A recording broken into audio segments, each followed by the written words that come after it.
Let's talk about something that's been on my mind. Why would anyone unblock someone who has been really mean to them online?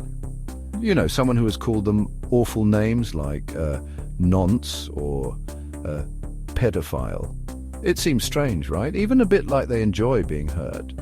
But this is a question we need to talk about, especially with how the internet works these days. Think about someone like James West, a YouTube troll. He's always picking on people online, saying terrible things about them, even when they haven't done anything wrong. Sadly, there are more and more people like him online who hide behind their screens and say hurtful things. So, why would anyone unblock someone like that? It's complicated. It has to do with how our minds work, the pressure we feel from society, and how we talk to each other online. Some people might unblock someone because they want things to be okay again, or they hope that person will change. Others might be so tired of the bullying that they just want it to stop, even if it means letting the bully back in. But unblocking someone like James West is never a simple decision.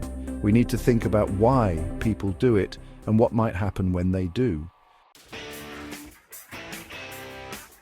Let's talk about boundaries, those invisible lines we draw to protect ourselves. Online, boundaries are super important. They're like a firewall on your computer, keeping the bad stuff out and protecting you from all the negativity online.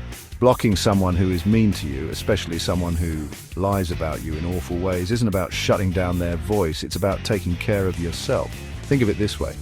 You wouldn't let someone into your house if they were always being mean to you, lying about you, and making you feel unsafe, right? The same goes for online. Even though it's virtual, it's still your space. You have the right and even the responsibility to make it a safe and happy place for yourself. Don't let it be a place where people can be mean to you. Blocking someone like James West sends a clear message. What you're doing is not okay, and I won't put up with it. It's like drawing a line in the sand and saying, "This is where I stand." It shows that you're strong and that you're not going to let someone treat you badly. Taking care of yourself online is really important. And setting boundaries is a big part of that. It shows you're strong and you know you deserve to be treated with respect. Remember, you get to choose who you let into your online world, just like in the real world. Let's talk about trolls like James West. They love attention. Even if it's bad attention, they believe that any attention is good attention. They don't really want to have a real conversation or debate. They just want to get a reaction out of you to make you angry or upset, and they want everyone to see it happen. West's behavior is a classic example of trolling. He says the most shocking and offensive things he can think of, and then when people block him for it, he acts like he's the victim. But this is all part of his game plan. He wants people to feel sorry for him and take his side.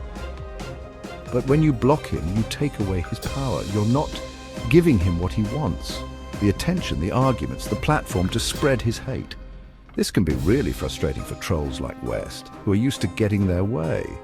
That's why they get so upset when they're blocked. It's not about freedom of speech or having a conversation. It's about control. They want to control what people say and how they feel. Blocking them takes that control away.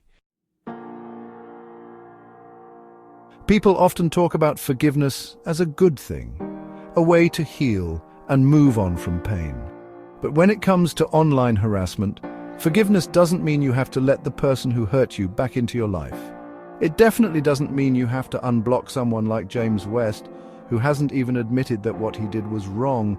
If you unblock someone who has been harassing you online, especially someone who has said really hurtful and untrue things about you, it can seem like you're saying their behavior is okay. It can send the wrong message to the bully and to other people who see what's going on. It's important to hold people accountable for their actions. Forgiveness is a personal thing, but it shouldn't come at the cost of your own safety and well-being. You can forgive someone without letting them back into your life, both online and offline. Forgiveness doesn't mean you have to put yourself in a position to be hurt again.